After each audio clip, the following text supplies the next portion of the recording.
জাতীয় পার্টির কার্যালয়ে ফের হামলার চেষ্টা, ইট পাটকেল নিক্ষেপ, নূরকে হত্যার উদ্দেশ্যে মারধর, অভিযোগ গণ অধিকারের। বিচার বিভাগেও তদন্ত করবে সরকার। নির্বাচন বানচালের ষড়যন্ত্র চলছে, অভিযোগ ফখরুলের। ফেব্রুয়ারির ভোটে ক্ষুদ্র নৃগোষ্ঠীর সমর্থন চাইলেন তারেক রহমান। মেহেরপুর নেত্রকোনায় বিএনপির সমাবেশ। ডাকসুতে দুই বাম সংগঠনের যৌথ প্যানেল ঘোষণা, ডাকসুতে ভোটারদের মন জয়ে প্রার্থীদের জোর প্রচারণা। চাকসুতে প্রার্থীর ডোপ টেস্ট বাধ্যতামূলক।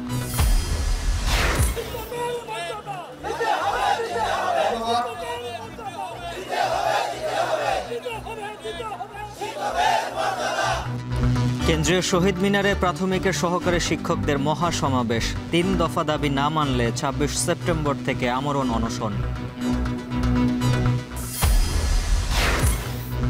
ডাক্তার ওষুধ কোম্পানির অস্বাস্থ্যকর সম্পর্কের জেরে ভুগছে দেশের স্বাস্থ্য খাত। প্রসঙ্গ উঠতে রাজধানীর সেমিনারে উত্তেজনা।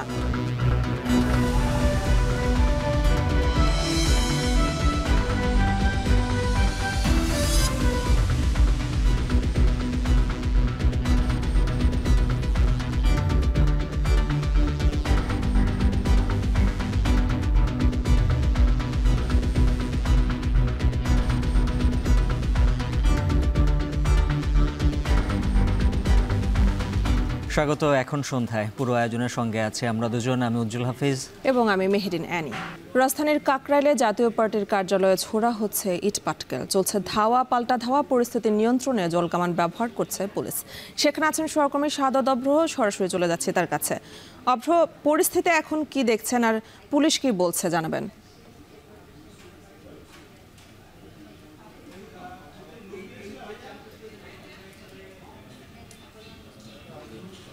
পানির ট্যাঙ্কি তার আশপাশে কিন্তু বলা চলে পুলিশ মোতায়েন করা হয়েছে বিপুল সংখ্যক।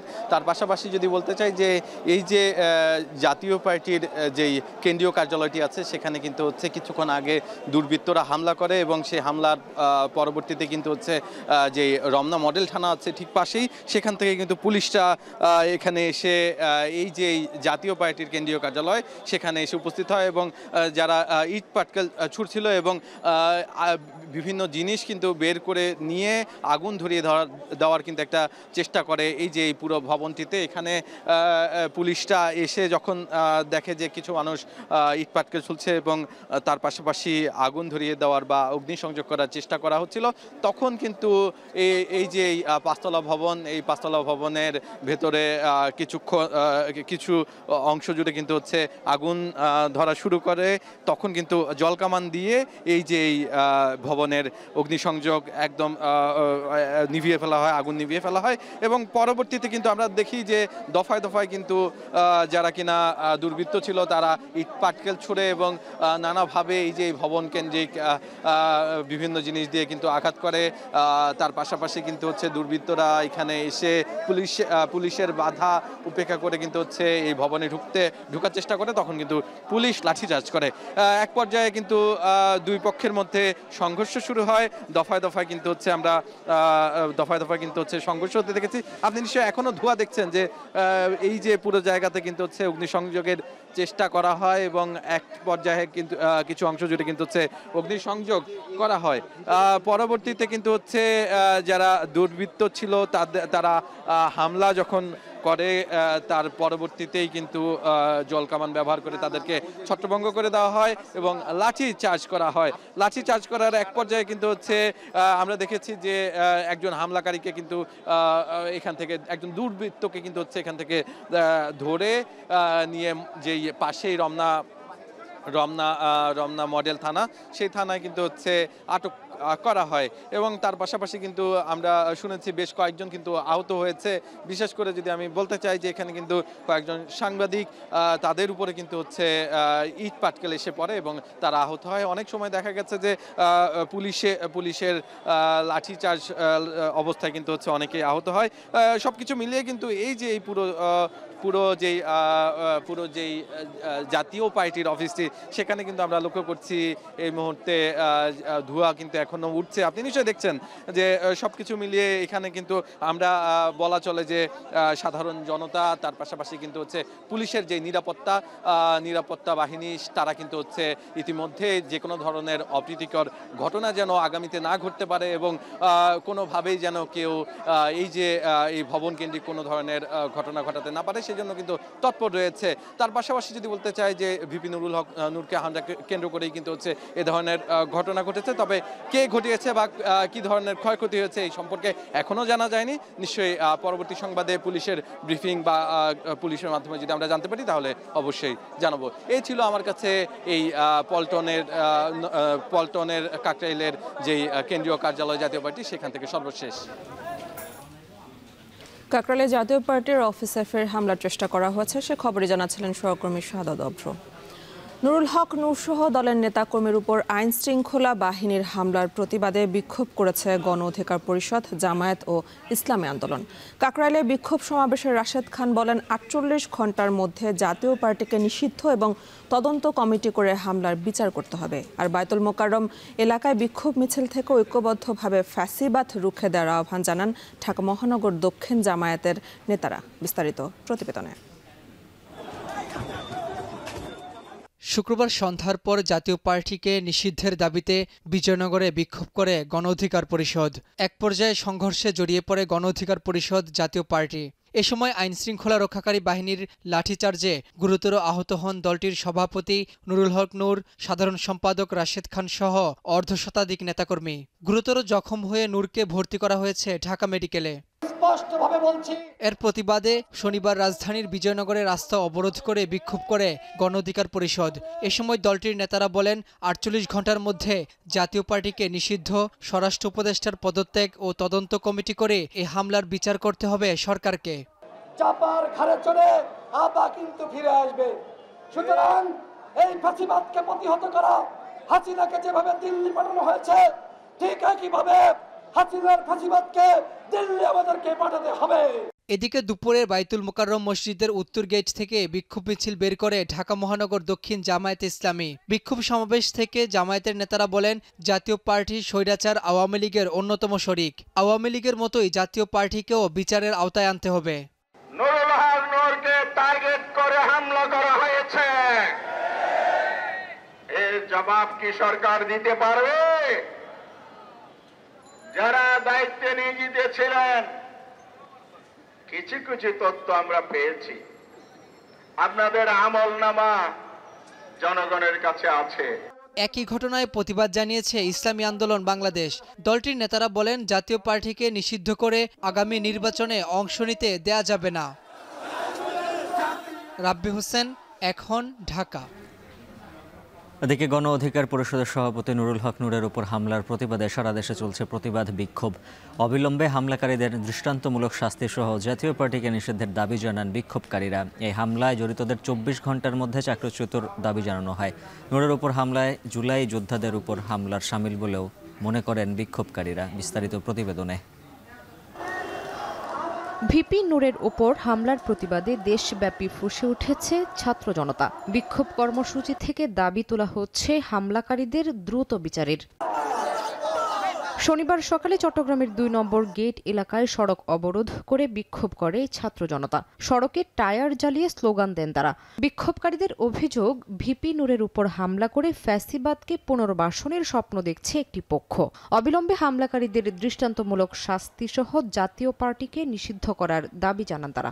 সেনাবাহিনী এবং পুলিশ মিলে জুলাই যোদ্ধা ভিপি নূরের গায়ে যেভাবে রক্তাক্ত করা হয়েছে, এটা স্বাধীনতা উত্তর বাংলাদেশে পুরো জুলাই যুদ্ধের গায়ে রক্তাক্ত করা হয়েছে। ফ্যাসিবাদ জড়িত ভিপি নূরের ভাইয়ের উপরে যেভাবে হামলা করা হয়েছে, এই হামলার আমরা দৃষ্টান্তমূলক শাস্তি দাবি করছি। ওয়াকারুজ্জামানকে আমি হুঁশিয়ারি করে বলে দিতে চাই, আপনারা সেনাবাহিনী কর্তৃক নূর ভাইয়ের উপরে যে হামলা চালিয়েছেন, এই হামলা বাংলার জনগণ মেনে নিবে না। ঢাকা রাজশাহী মহাসড়ক অবরোধ করে বিক্ষোভ করেছেন রাজশাহী বিশ্ববিদ্যালয়ের শিক্ষার্থীরা।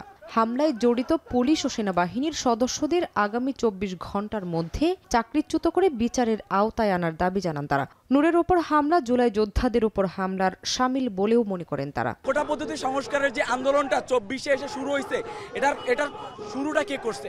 বিপিন নুরুল হক নূর করছে। 24 ঘন্টার মধ্যে এর সাথে যারা জড়িত তাদের চাকরিচ্যুত করে অতি দ্রুত তাদেরকে চাকরিচ্যুত করে তাদের আইনি ব্যবস্থা নিতে হবে। বরিশাল কেন্দ্রীয় শহীদ মিনার থেকে বিক্ষোভ মিছিল বের করে বরিশাল জেলা ও মহানগর গণ অধিকার পরিষদের নেতাকর্মীরা। এ সময় ভিপি নূরের উপর হামলার তীব্র নিন্দা জানান তারা। হামলাকারীদের দ্রুত বিচারের আওতায় আনা না হলে কঠোর আন্দোলনের হুঁশিয়ারি তাদের। সারা বাংলাদেশের বিপ্লবীরা ফুঁসে উঠেছে। আমরা চাই অবিলম্বে যারা এই হামলার সাথে জড়িত তাদেরকে আইনের আওতায় এনে 24 ঘন্টা তাদের গ্রেফতার করা হোক। এর কোনো যথাযথ ব্যবস্থা গ্রহণ করা না হয় তাহলে এই উপদেষ্টা পরিষদকে আমরা অকার্যকর ঘোষণা করে তাদের পদত্যাগ দাবিতে আমরা রাজপথে থাকব।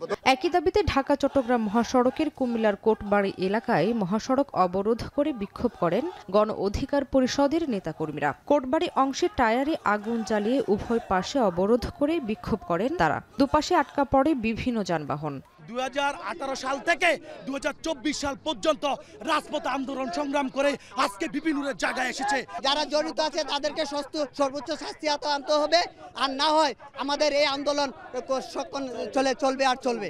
নূরের ওপর হামলার প্রতিবাদে ও হামলাকারীদের গ্রেফতারের দাবিতে সিরাজগঞ্জের গোল চত্বরে যমুনা সেতু সংযোগ মহাসড়ক অবরোধ ও বিক্ষোভ মিছিল করেছে গণ অধিকার পরিষদের নেতাকর্মীরা। আওয়ামী লীগের দোসরদের ওপর ভর করে ফ্যাসিবাদকে ফিরিয়ে আনার ষড়যন্ত্র চলছে বলে অভিযোগ করেন বিক্ষোভকারীরা। এছাড়া নূরের ওপর হামলার প্রতিবাদে সাভারে জাহাঙ্গীরনগর বিশ্ববিদ্যালয়ের প্রধান ফটকের সামনে মানববন্ধন কর্মসূচি পালন করেছেন বিশ্ববিদ্যালয়ের শিক্ষার্থীরা। শামীমা শাম্মী, এখন। হামলায় গুরুতর আহত নুরুল হক নূর শঙ্কামুক্ত নয় বলে জানিয়েছেন তার মেডিকেল বোর্ডের চিকিৎসক জাহিদ রায়হান। গণ অধিকার পরিষদের সাধারণ সম্পাদক রাশেদ খান দাবি করেছেন হত্যার উদ্দেশ্যে পরিকল্পিতভাবে নুরুল হক নূরের উপর হামলা হয়েছে। এদিকে হাসপাতালে দেখতে গিয়ে বিএনপি নেতা ডক্টর মঈন খান বলেছেন নৈরাজ্য ঠেকাতে গণতান্ত্রিক সরকারের বিকল্প নেই। বিস্তারিত সিফাত শাহরিয়ারের প্রতিবেদনে। 2018 সালে কোটা আন্দোলনের সূতিকাগার থেকে ডাকসুর ভিপি এবং এখন রাজনৈতিক দল গণ অধিকার পরিষদের সভাপতি নুরুল হক নূর। আর এই সময়ের পরিক্রমায় অসংখ্যবার হামলা ও মারধরের শিকার হন তিনি। তবে 2024 সালের জুলাই গণঅভ্যুত্থানে ক্ষমতার প্রেক্ষাপট বদলালেও যেন নিয়তি বদলায়নি তার। আবারও হামলার শিকার তিনি। এবার গুরুতর জখম হয়ে ঢাকা মেডিকেলের আইসিইউতে ভর্তি। চিকিৎসকরা বলছেন জ্ঞান ফিরেছে ঠিকই, তবে এখনও শঙ্কামুক্ত নয়। বলেন মাথা ও নাকের হাড় ভেঙেছে তার, শ্বাসকষ্ট হচ্ছে বলেও জানান তারা। আঘাত যে সর্বোচ্চ পর্যায়ে যে আঘাতটা হয় সেটাই কিন্তু ওনার হয়েছে। উনি এখন কিছুটা ভালো আছেন, হয়তো ওনার বয়সের কারণে। ডান চোখে রক্ত জমাট বাঁধা দেখেছি এবং তার ডান চোখটি সে খুলতে পারছেন না, এবং তার নেজাল যে ফ্র্যাকচার আছে সেখানে প্যাক দেওয়া আছে, যার কারণে সে শ্বাস প্রশ্বাস নিতেও তার কষ্ট হচ্ছে।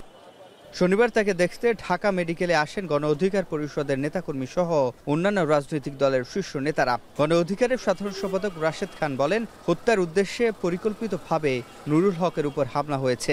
24 ঘন্টার মধ্যে হামলাকারীদের বিরুদ্ধে ব্যবস্থা নেওয়া সহ স্বরাষ্ট্র উপদেষ্টার পদত্যাগের দাবি জানান তিনি। সরকারের উপদেষ্টাদের সাথে আমার কথা হয়েছে, আমাকে স্পষ্টভাবে জানানো হয়েছে সেনাবাহিনীকে গতকাল নামার জন্য সরকারের পক্ষ থেকে এবং পুলিশের পক্ষ থেকে কোনো ধরনের আবেদন করা হয়নি। তাহলে সেনাবাহিনীর কারা এইভাবে সরকারের নির্দেশনা ছাড়া মাঠে নেমে আমাদেরকে এইভাবে রক্তাক্ত করলো? আমরা মনে করছি হত্যার উদ্দেশ্যে পরিকল্পিতভাবে নুরুল হক নূরের উপর গতকাল হামলা করা হয়েছে। এই হামলার দায় সরকার এড়াতে পারে না উল্লেখ করে রাজনৈতিক দলের নেতৃবৃন্দ বলেন সরকারকে এর ব্যাখ্যা দিতে হবে। সে সাথে জুলাই শক্তিকে ঐক্যবদ্ধ থাকার আহ্বান জানান তারা। ফ্যাসিবাদ বিরোধী লড়াইয়ে আমরা যেভাবে ঐক্যবদ্ধ ছিলাম, আমরা আজকের বাংলাদেশের যে গণতান্ত্রিক রূপান্তর, গণতান্ত্রিক যে পুনর্গঠন চলছে সেইটাতে আমরা ঐক্যবদ্ধ থাকি। বিচার সংস্কার নির্বাচন এইটা যাতে কোনোভাবেই কেউ ক্ষতিগ্রস্ত করতে না পারে সেই দিকে আমাদের সতর্ক থাকতে হবে। দেখতে এসে বিএনপি স্থায়ী কমিটির সদস্য ডক্টর আব্দুল মঈন খান বলেন বাংলাদেশের মানুষ এই হামলা মেনে নিতে পারছে না। এরকম হামলা যেন আর পুনরায় না হয় সেরকম দেশ গড়ার তাগিদ দেন তিনি। 2024 সালের অগাস্টের পূর্ব থেকে আমরা এদেশের সকল গণতন্ত্রকামী 63টি রাজনৈতিক দল আমরা একত্র হয়ে রাজপথে ছিলাম এবং নুরুল সেখানে গুরুত্বপূর্ণ ভূমিকা পালন করেছিল এবং আমরা বিশ্বাস করি আগামীতেও ঠিক একইভাবে আমরা এদেশে গণতন্ত্র ফিরিয়ে আনবো এবং এদেশে এই ধরনের আমি যেটা বলেছি যে মানুষের কথা বলার স্বাধীনতা থাকবে। শুক্রবার রাতে বিজয়নগরে গণ অধিকার পরিষদ, জাতীয় পার্টি ও আইনশৃঙ্খলা বাহিনীর সংঘর্ষে নুরুল হক সহ অর্ধ শতাধিক নেতাকর্মী আহত হয়, যার মধ্যে শুধু ঢাকা মেডিকেলে চিকিৎসা নেন 33 নেতাকর্মী। সিফাত শাহরিয়ার, এখন ঢাকা। এদিকে নুরুল হক নূর সহ শতাধিক নেতাকর্মীর উপর হামলার প্রতিবাদে খুলনা ও টাঙ্গাইলে জাতীয় পার্টির অফিসে ভাঙচুর চালানো হয়েছে। বিকেলে খুলনা নগরীর ডাকবাংলো মোড়ে জাতীয় পার্টির কার্যালয়ে হামলা চালায় গণ অধিকার পরিষদের নেতাকর্মীরা। পরে পুলিশ তাদের ছত্রভঙ্গ করে দেয়। এর আগে শিববাড়ি মোড়ে বিক্ষোভ কর্মসূচি পালন করেন তারা। এ সময় জাতীয় পার্টির উপর ভর করে আওয়ামী লীগকে পুনর্বাসনের চেষ্টা করা হচ্ছে বলে অভিযোগ করেন বক্তারা। অন্যদিকে টাঙ্গাইল শহরে জাতীয় পার্টির অফিস ভাঙচুর করা হয়। জেলা গণ অধিকার পরিষদের উদ্যোগে বিক্ষোভ মিছিলের পর জাতীয় পার্টির কার্যালয়ে ভাঙচুর করে বিক্ষুব্ধ কর্মী সমর্থকরা। পরিস্থিতি নিয়ন্ত্রণে অতিরিক্ত পুলিশ মোতায়েন করা হয়।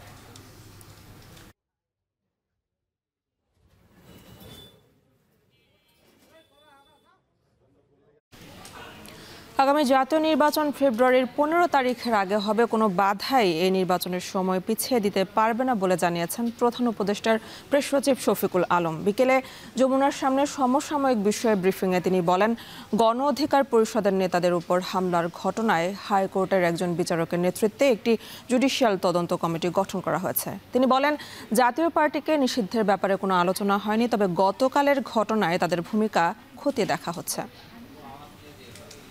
আমরা বলছি ইলেকশন ফেব্রুয়ারির প্রথমার্ধে হবে, এর কোনো শক্তি নাই এটাকে করতে হবে। ইলেকশন ঠিক ফেব্রুয়ারির 15 তারিখের আগে হবে, ফেব্রুয়ারির প্রথমার্ধে হবে। কালকের ঘটনায় জাতীয় পার্টির কোনো রোল ছিল কিনা সেটা এই তদন্ত কমিটি খতিয়ে দেখবে।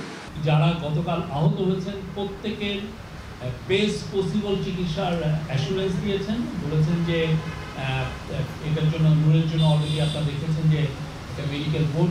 বাংলাদেশ বহু জাতি বহুভাষী সব মানুষের, সকলকে নিয়ে একটি অন্তর্ভুক্তিমূলক রাষ্ট্র গঠন করতে চায় বিএনপি, এমন মন্তব্য করেছেন দলটির ভারপ্রাপ্ত চেয়ারম্যান তারেক রহমান। ময়মনসিংহে বাংলাদেশ জাতীয়তাবাদী ক্ষুদ্র জাতিগোষ্ঠী দলের জাতীয় প্রতিনিধি সমাবেশে ভার্চুয়ালি যুক্ত হয়ে একথা বলেন তিনি। এদিকে একই সমাবেশে বিএনপি মহাসচিব মির্জা ফখরুল ইসলাম বলেন, উগ্রবাদের কথা বলে দেশকে বিভক্ত করতে চায় একটি গোষ্ঠী।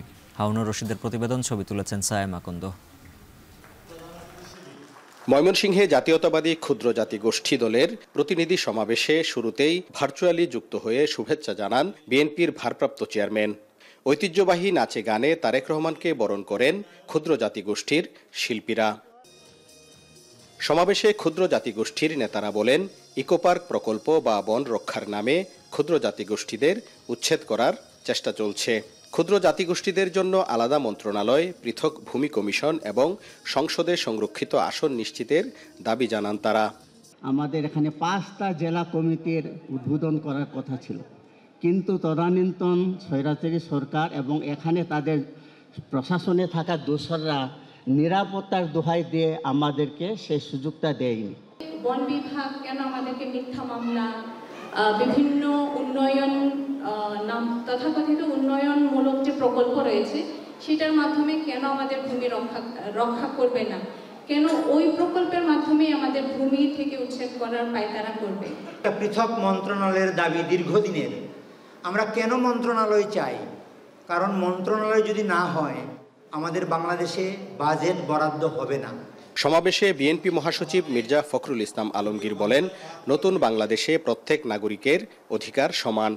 নির্বাচন প্রসঙ্গে তিনি বলেন, একটি পক্ষ নির্বাচন বানচালের চক্রান্ত করছে। বাংলাদেশের ভবিষ্যতে যে নির্বাচন হওয়ার কথা, সেই নির্বাচনকে বানচাল করে দেওয়ার একটা গোষ্ঠীর চেষ্টা করছে। আজকে দুঃখের সঙ্গে বলতে হয় যে একটি উগ্রবাদ, তারা বিভিন্ন রকম উগ্রবাদের কথা বলে মানুষকে বিভক্ত করতে চায়, বিভাজন সৃষ্টি করতে চায়। বিএনপি সরকার গঠন করলে ক্ষুদ্র জাতিগোষ্ঠীর জন্য ট্রাইবাল ট্রাস্ট গঠন, তথ্য প্রযুক্তিতে দক্ষ এবং নারীদের অধিকার নিশ্চিত সহ চাকুরিতে নিয়োগ প্রক্রিয়া সহজ করার কথা জানান দলের ভারপ্রাপ্ত চেয়ারম্যান তারেক রহমান। এ সময় আগামী জাতীয় নির্বাচনে ক্ষুদ্র জাতিগোষ্ঠীর সমর্থন ও সহায়তা চান তিনি। জনগণের রায় ইনশাল্লাহ বিএনপি রাষ্ট্র পরিচালনার দায়িত্ব পেলে পর্যায়ক্রমে প্রতিটি অঙ্গীকার আমরা বাস্তবায়ন করব। বিএনপি ঘোষিত সকল পরিকল্পনা বাস্তবায়নের জন্য দেশে কর্মসংস্থান এবং কর্মপরিবেশ নিশ্চিত করে দল, মত, ধর্ম, বর্ণ, গোত্র, গোষ্ঠী নির্বিশেষে সবার জন্য একটি নিরাপদ বাংলাদেশ প্রতিষ্ঠার জন্য আসন্ন জাতীয় নির্বাচনে বাংলাদেশ জাতীয়তাবাদী দল বিএনপি আপনাদের সক্রিয় সমর্থন এবং সহযোগিতা চায়। এদিকে 11 বছর পর নেত্রকোনায় অনুষ্ঠিত হল জেলা বিএনপির দ্বিবার্ষিক সম্মেলন। শনিবার সকাল থেকেই সম্মেলন কেন্দ্রে আসতে থাকেন নেতাকর্মীরা। ব্যানার ফেস্টুনে ছেয়ে যায় সারা শহর। সম্মেলনে প্রধান অতিথি হিসেবে যোগ দেন বিএনপির স্থায়ী কমিটির সদস্য সালাউদ্দিন আহমেদ। যারা গতকালকে বলেছে একটি রাজনৈতিক দলের একটি সংবাদ সম্মেলন লক্ষ্য করলাম, যদি পিআর পদ্ধতির ইলেকশন না হয় তারা নাকি বাংলাদেশের নির্বাচন করতে দেবে না। আমি আজকে আপনাদের সামনে ঘোষণা দিচ্ছি, আগামী 2026 ইংরেজি সনের ফেব্রুয়ারির প্রথমার্ধে রমজান শুরু হওয়ার সপ্তাহখানেক আগে বাংলাদেশের আগামী জাতীয় সংসদ নির্বাচন হবে ইনশাআল্লাহ। এ সময় সালাউদ্দিন আহমেদ বলেন, কোনো ষড়যন্ত্রই ফেব্রুয়ারির নির্বাচন বাধাগ্রস্ত করতে পারবে না। নেত্রকোনার 10টি উপজেলার প্রায় 8000 নেতাকর্মী অংশ নেন সম্মেলনে। হারুনুর রশিদ, এখন ময়মনসিংহ। ডাকসু নির্বাচনকে সামনে রেখে 8 দফা ইশতেহার ঘোষণা করেছে বাকশাল সমর্থিত বৈষম্য বিরোধী শিক্ষার্থী সংসদ। আর পঞ্চম দিনের মতো প্রচারণা চললেও সবচেয়ে বিপাকে পড়েছেন স্বতন্ত্র প্রার্থীরা। জনবলের অভাবে সবার কাছে পৌঁছতে পারছেন না অনেকে। আর অন্যদিকে ক্যাম্পাস বন্ধ থাকলেও জোর প্রচারণা চালাচ্ছেন যারা আসলে এবার ডাকসুতে প্রার্থী হয়েছেন তারা। এনে আমাদের হাতে একটি প্রতিবেদন রয়েছে জাওয়াদ মাহমুদের, দেখে নেব সেটি। ডাকসু নির্বাচনের বাকি আর 9 দিন। প্রায় 40,000 ভোটারের কাছে পৌঁছাতে প্রাণপণ চেষ্টা করছেন প্রার্থীরা। তবে সবচেয়ে বেশি বিপাকে স্বতন্ত্র প্রার্থীরা। কর্মী সংকটে ভোটারদের কাছে নিজেদের বার্তা পৌঁছাতে হিমশিম খাচ্ছেন তারা। তাদের অভিযোগ, ছাত্র সংগঠন সমর্থিত প্যানেলের দিকে মনোযোগের কারণে গণমাধ্যমের আলো থেকে বঞ্চিত হচ্ছেন তারা। ক্যাম্পাসের শুরু থেকে অ্যাক্টিভিজম করেছি, বিভিন্ন শিক্ষার্থীদের অধিকার নিয়ে কাজ করেছি, বারবার প্রশাসনের কাছে গিয়েছি। আমাদেরকে মোটামুটি সবাই চেনা জানার মধ্যে আছে, আমাদেরকে সবাই মোটামুটি চিনে। বাট যে বিষয়টি হলো যে এখন প্রচারণার ক্ষেত্রে হয়তো মিডিয়া কাভারেজটা ভালোভাবে পাওয়া যাচ্ছে না, কিংবা হচ্ছে স্টুডেন্টদের কাছে 40,000 স্টুডেন্টের কাছে রিচ করাটা অনেক কঠিন হয়ে যাচ্ছে। যাদের রাজনৈতিক কর্মীরা আছে তারা হয়তো কর্মীর সাহায্যে যেতে পারছে, কিন্তু আমরা হয়তো আমাদের বন্ধুবান্ধব কিংবা হচ্ছে শিক্ষার্থীদের কাছে স্বতন্ত্রভাবে নিজের উদ্যোগে যেতে হচ্ছে। তো এই বিষয়টি আমরা একটু চ্যালেঞ্জের মুখোমুখি হচ্ছি। চেষ্টা করতেছি যতটুকু করা যায়, তবে আসলে 40,000-এর কাছে পৌঁছাতে পারবো কিনা জানি না। তবে যাদের কাছে যাচ্ছি তারা স্বতন্ত্রে ভরসা রাখছে এবং যথেষ্ট সমর্থন পাচ্ছি, ভালোবাসা পাচ্ছি, যেটা আসলে আমার সাহস যোগাচ্ছে। যারা প্যানেলে ইলেকশন করতেছে তারা মিডিয়া কাভারেজটা অনেক বেশি পায় এবং আমরা মিডিয়া কাভারেজ একদমই পাই না, যে কারণে দেখা যায় আমাদের জন্য মানুষের কাছে বা ঢাকা বিশ্ববিদ্যালয়ে 40,000 স্টুডেন্টদের কাছে রিচ করা আমাদের জন্য একটু কঠিন হয়। এবং এই চ্যালেঞ্জটাই আসলে দেখতেছি সবসময়, যে একা একা মুভ করতে হইতেছে মোটামুটি সব জায়গাতে।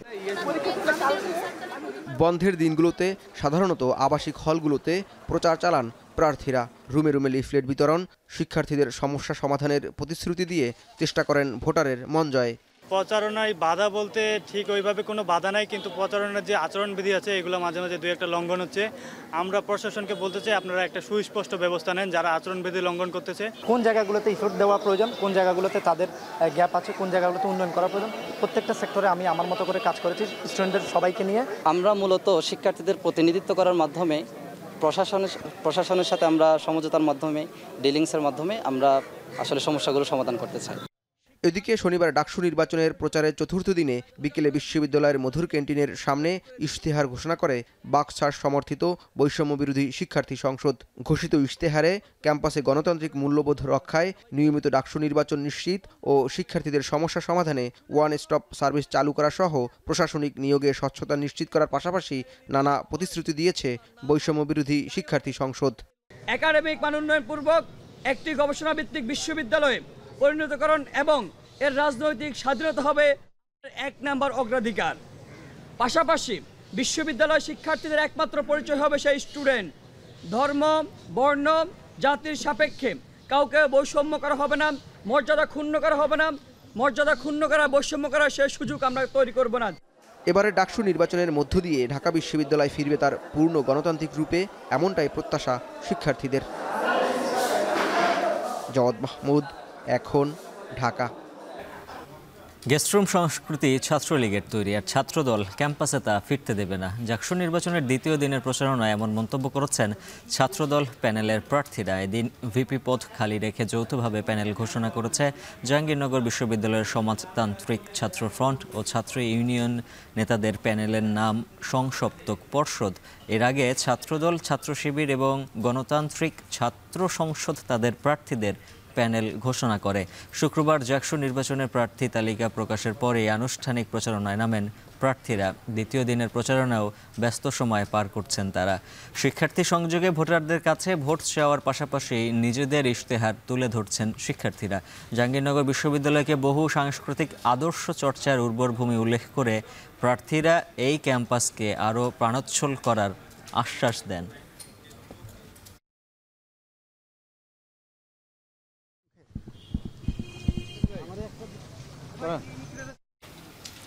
চট্টগ্রাম বিশ্ববিদ্যালয়ে কেন্দ্রীয় ছাত্র সংসদ চাকসু নির্বাচনের প্রার্থীর জন্য ডোপ টেস্ট বাধ্যতামূলক করেছে নির্বাচন কমিশন। ডোপ টেস্টে পজিটিভ হলে প্রার্থিতা বাতিল করা হবে।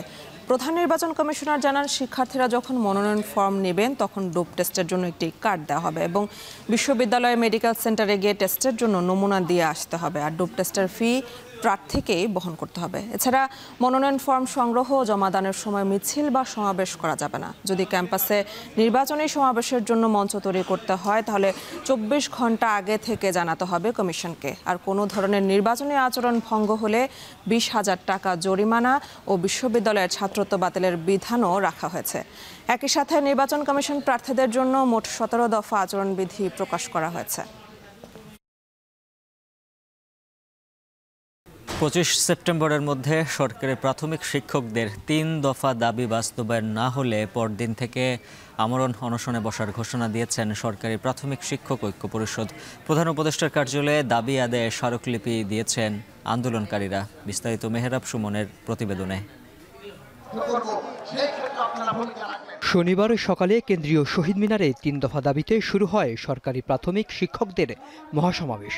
সমাবেশে যোগ দিতে দেশের বিভিন্ন স্থান থেকে আসেন সহকারী শিক্ষকেরা। শিক্ষকদের এই সমাবেশের সাথে একত্রতা ঘোষণা করে বিএনপি, জামায়াত সহ বিভিন্ন রাজনৈতিক সংগঠন। বৈষম্য মুক্ত একটি বাংলাদেশ পাবো। আন্দোলনরত শিক্ষকেরা অভিযোগ করেন, 5 আগস্ট এরপর প্রাথমিক শিক্ষকেরাই সবচেয়ে বড় বৈষম্যের শিকার। এমন কোনো ডিপার্টমেন্ট নেই যেখানে মানুষের পদোন্নতি হয় না, কিন্তু আমাদের এতই দুর্ভাগ্য যে আমরা কোনো পদোন্নতিতে যেতে পারি না। আমরা সহকারী শিক্ষকরা শুধুই বৈষম্যের শিকার। পে স্কেলের 7 খ ধারাতে আছে, একই পদে যদি থাকে পদোন্নতি ছাড়া তাহলে সেক্ষেত্রে তাকে পরের গ্রেডে যাবে, অর্থাৎ আপগ্রেড হবে। কিন্তু সরকার আমাদেরকে নানা আমলাতান্ত্রিক জটিলতা দেখিয়ে আমরা 13তম গ্রেডে আছি। প্রাথমিক শিক্ষকদের এই বৈষম্য দূর করতে 11তম গ্রেডে বেতন উন্নীতকরণ সহ 3 দফা দাবি বাস্তবায়ন করতে হবে বলে জানান আগত শিক্ষকেরা। প্রথম দাবিটি হচ্ছে আমাদের বেতন স্কেল 11 গ্রেডে উপনীত করতে হবে এবং 10 বছর পূর্তি এবং 16 বছর পূর্তি আমাদের উন্নতি স্কেলে নিরসন করতে হবে। প্রধান শিক্ষক পদে শতভাগ পদোন্নতি দিতে হবে।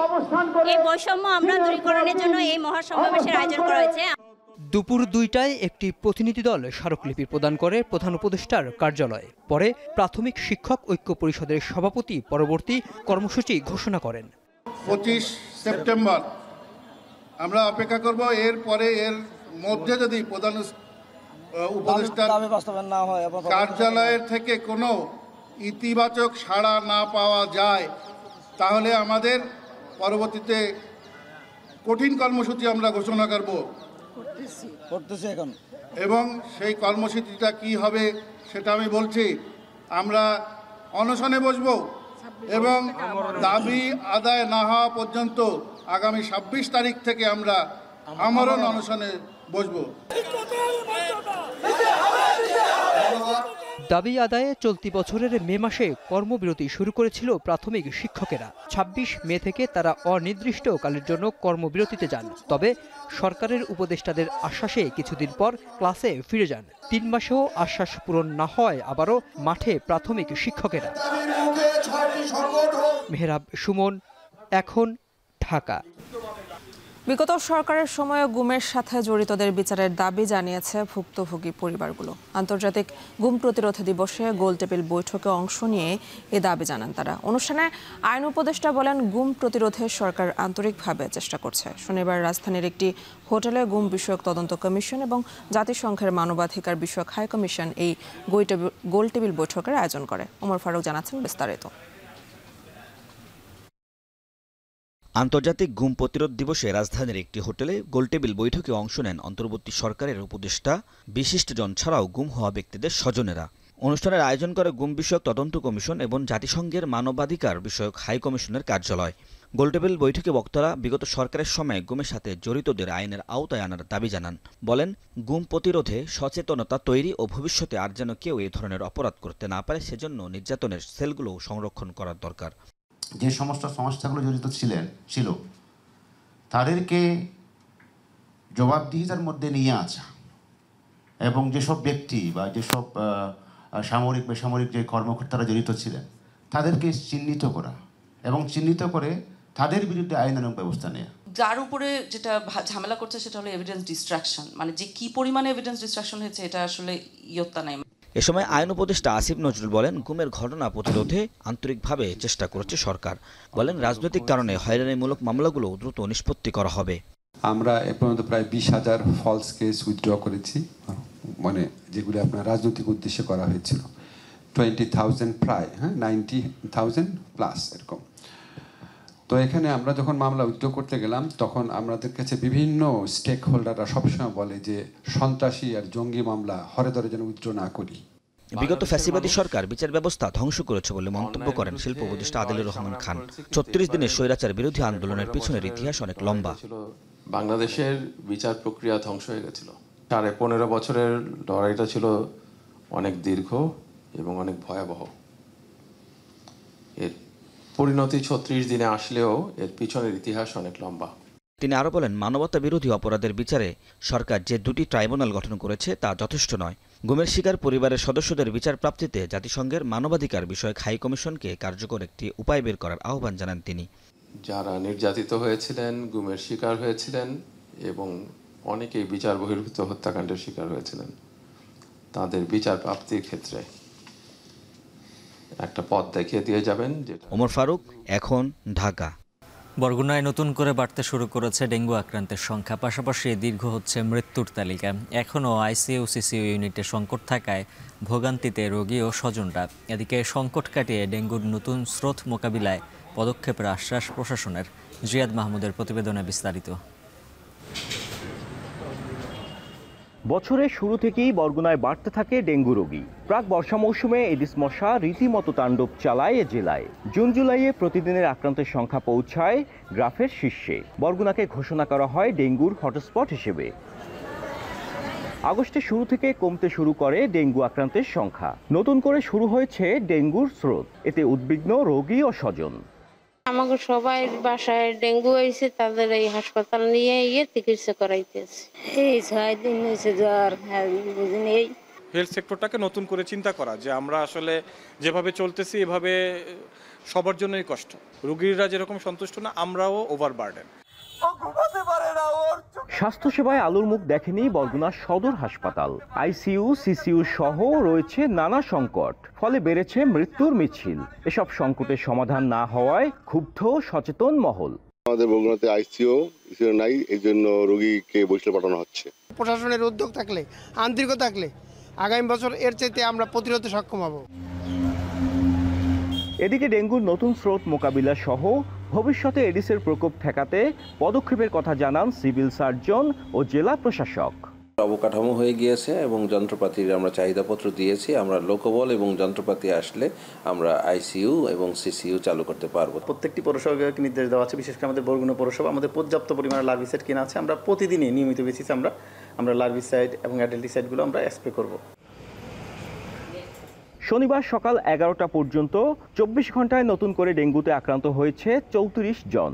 এ নিয়ে বছরের শুরু থেকে এখন পর্যন্ত মোট আক্রান্ত 5,999, আর ডেঙ্গুতে আক্রান্ত হয়ে মৃতের সংখ্যা 44 জন।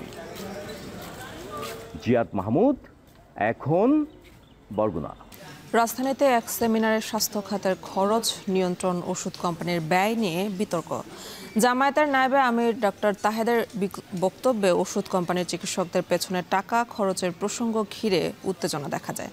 বিএনপির সিনিয়র নেতা আমির খসরুর পক্ষ থেকে বেসরকারি স্বাস্থ্য খাতকে সরকারের নিয়ন্ত্রণের বাইরে রাখার সুপারিশের সঙ্গে একমত নয় স্বাস্থ্য বিভাগ। প্রধান উপদেষ্টার বিশেষ সহকারী বলেন, দেশের একটি খাত নিয়ন্ত্রণে আনা হলেও সেটি হওয়া উচিত স্বাস্থ্য খাতে। মুজাহিদ শুভর প্রতিবেদন। দুর্নীতি একটি খুব বড় ইস্যু। যেমন যারা ফার্মাসিউটিক্যাল ইন্ডাস্ট্রির মালিক, তাদের একটা বিরাট অংশ টাকা তাদের ড্রাগস প্রেসক্রাইব করার জন্য ডাক্তারদেরকে দেয়। ওষুধ কোম্পানি চিকিৎসকদের পেছনে অতিরিক্ত 20% খরচ করে। জামায়াতের নায়েবে আমিরের এই বক্তব্যে স্কয়ারের এক চিকিৎসকের প্রতিবাদকে ঘিরে তুমুল হট্টগোল শুরু হয়। ডাক্তারদের কথা বলি নাই, টাকা নেয়। আমি বলেছি ইন্ডাস্ট্রির মালিকেরা টাকা দেয়। স্টেজ থেকে নেমে কিছুক্ষণের জন্য বেরিয়ে যান প্রধান উপদেষ্টার বিশেষ সহকারী। ডাক্তার তাহের বলেন, স্বাস্থ্য খাতের খরচ কমানোর নানা ধরনের সুযোগ রয়েছে। আল্লাহ যদি আমাদের কখনো ক্ষমা দেয়, আমি প্রথম এখানে এই সিস্টেম চালু করি, যেখানে প্রমোশনের জন্য তদবির লাগে না, ট্রান্সফারের জন্য ঘুষ দিতে হবে না, এবং যে যার প্রাপ্য প্রপারলি এটা হবে। রাজধানীর একটি হোটেলে বাংলাদেশ হেলথ কনক্লেভ 2025 শিরোনামের অনুষ্ঠানে স্বাস্থ্য খাত সংশ্লিষ্ট বিশিষ্টজনদের সঙ্গে ছিলেন রাজনৈতিক নেতৃবৃন্দ। বিএনপির স্থায়ী কমিটির সদস্য আমির খসরু মাহমুদ চৌধুরী বলেন, জনগণকে আস্থায় এনে বেসরকারি স্বাস্থ্য খাতকে সরকারি নিয়ন্ত্রণ মুক্ত করতে হবে। আমি মনে করি প্রাইভেট সেক্টরে হসপিটাল বলেন, ফার্মাসিউটিক্যালস বলেন, যারা যারা আছে, দয়া করে এদেরকে সরকারের নিয়ন্ত্রণ মুক্ত করে দেন। So we have decided we will go for serious deregulation. অনেকের ভালো লাগবে না আমি জানি, অনেকে মনে করবে তাদের অথরিটি চলে যাচ্ছে, তাদের কন্ট্রোল চলে যাচ্ছে, তাদের ভালো লাগার কোনো কারণ নাই, but we will go for it. তবে প্রধান উপদেষ্টার বিশেষ সহকারী এই মন্তব্যের সঙ্গে একমত নন। বলেন, স্বাস্থ্য খাত নিরাপদ হওয়া প্রয়োজন, তবে নিয়ন্ত্রণকারী সংস্থা যেন অত্যাচারী না হয় সেদিকে খেয়াল রাখবে সরকার। যদি একটি খাত নিরাপদ হওয়া দরকার হয়, সেটা হচ্ছে স্বাস্থ্য খাত নিরাপদ হওয়া দরকার। আর নিরাপদ হতে হলে পরে নিশ্চয়ই তার একটা মাত্রার নিয়ন্ত্রণ থাকতে হবে। সেই নিয়ন্ত্রণকারী কর্তৃপক্ষ যেন অত্যাচারী না হয়, সেই নিয়ন্ত্রণকারী কর্তৃপক্ষ যেন দুর্নীতিগ্রস্ত না হয়, সে যেন একটা স্পেসিফিক স্ট্রাকচারে করে। এখন থেকে সরকারি এবং বেসরকারি মেডিকেল কলেজ, হাসপাতাল, ডায়াগনস্টিক এক আইন মেনে চলবে, এটা স্পষ্ট বলেছি আমরা। শুধু ওষুধ প্রমোশনে একটি কোম্পানি বছরে 100 কোটি টাকার বেশি খরচ করে উল্লেখ করে ওষুধ কোম্পানিকে যৌক্তিক মুনাফার আহ্বান জানান তিনি। ফার্মা ইন্ডাস্ট্রিকে যে বলি, ভাই দেশের 85 ভাগ মানুষের জন্য 300 ওষুধ নিয়ন্ত্রণ করব, বাকি 1100 আপনারা নিজেরা বিক্রি করেন। তখনও কি আপনারা আমাদেরকে বলবেন না যে আচ্ছা ঠিক আছে, 1100-1400-র মধ্যে 300 অন্তত প্রাইসটাকে রিজনেবল প্রফিটের মধ্যে রাখেন। অনুষ্ঠানে রাজনৈতিক নেতাদের স্বাগত জানিয়ে বাংলাদেশ মেডিকেল বিশ্ববিদ্যালয়ের উপাচার্য বলেন, রাজনৈতিক সদিচ্ছা ছাড়া স্বাস্থ্য খাতের উন্নয়ন সম্ভব নয়। পলিটিক্যাল কমিটমেন্ট বা পলিটিক্যাল ইন্টারফারেন্স আমাদের এই উচ্চতর শিক্ষা, উচ্চতর সার্ভিসকে ইন্টারফেয়ার করছে। Unhealthy relationship between the profession and the industry, it's really exist and it is increasing. এটা এজন্যই বলতে হবে, এটা নিয়ে আর চুপ থাকার বিষয় না, এটা আমাদেরকে অ্যাড্রেস করতেই হবে, কারণ এটা কারেকশন করা প্রয়োজন। আতঙ্কের বিষয় হচ্ছে যে ইট ইজ ইনক্রিজিং। স্বাস্থ্য খাত সংস্কার কমিশনের সুপারিশের মধ্য থেকে 33টিকে আমলে নিয়ে সরকার কাজ করছে বলে জানিয়েছেন স্বাস্থ্য অধিদপ্তরের মহাপরিচালক। 33টি সুপারিশমালাকে সামনে রেখে কার্যক্রম শুরু করেছে। মুজাহিদ শুভ, এখন ঢাকা। চীনের তিয়ানজিনে আগামীকাল থেকে শুরু হচ্ছে অর্থনৈতিক ও আন্তঃসরকার জোট সাংহাই কোঅপারেশন অর্গানাইজেশনের 2 দিনব্যাপী সম্মেলন, যেখানে অংশ নেবে চীন, রাশিয়া, ভারত সহ মোট 20টি দেশের সরকার ও রাষ্ট্রপ্রধান। এরই মধ্যে তিয়ানজিনে আসতে শুরু করেছেন তারা। জাতিসংঘ মহাসচিব অ্যান্তনিও গুতেরেস, ভারতের প্রধানমন্ত্রী নরেন্দ্র মোদী সহ বেশ কয়েকটি দেশ ও সংস্থার প্রধান এরই মধ্যে সেখানে পৌঁছেছেন। তাদের সঙ্গে কয়েকজনের সাইডলাইনে বৈঠক করেছেন চীনের প্রেসিডেন্ট শি জিনপিং। আগামীকাল ভারতের প্রধানমন্ত্রী নরেন্দ্র মোদীর সঙ্গে সাইডলাইনে বৈঠক করবেন তিনি। সোমবার মোদীর সঙ্গে বৈঠক করবেন রাশিয়ার প্রেসিডেন্ট ভ্লাদিমির পুতিন। শেষ করব এখন সন্ধ্যা, তবে তার আগে সুনামগুলো আরো একবার।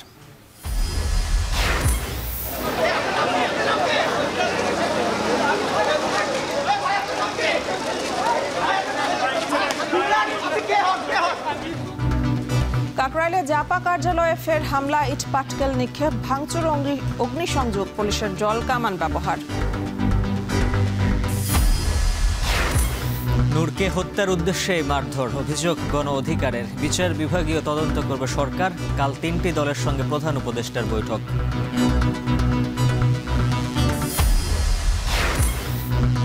নির্বাচন বানচালে ষড়যন্ত্রের অভিযোগ ফখরুলের, ভোটে ক্ষুদ্র নৃগোষ্ঠীর সমর্থন চান তারেক রহমান। মেহেরপুর নেত্রকোনায় সমাবেশ। ডাকসুতে 2 বাম সংগঠনের যৌথ প্যানেল ঘোষণা। ডাকসুতে ভোটারদের মন জয়ে প্রার্থীদের প্রচারণা। চাকসুতে ডোপ টেস্ট বাধ্যতামূলক।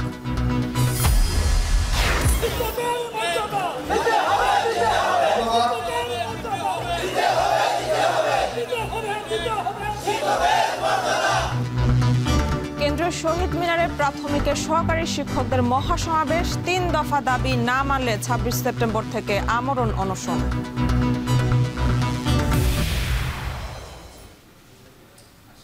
শেষ করছে এখন সন্ধ্যা। এখন টেলিভিশন ওয়েবসাইটে দেখতে ভিজিট করুন www.ekhon.tv। ফেসবুকে দেখুন facebook.com/tv.ekhon, আর সরাসরি ইউটিউবে দেখতে ভিজিট করুন youtube.com/c/ekhon tv।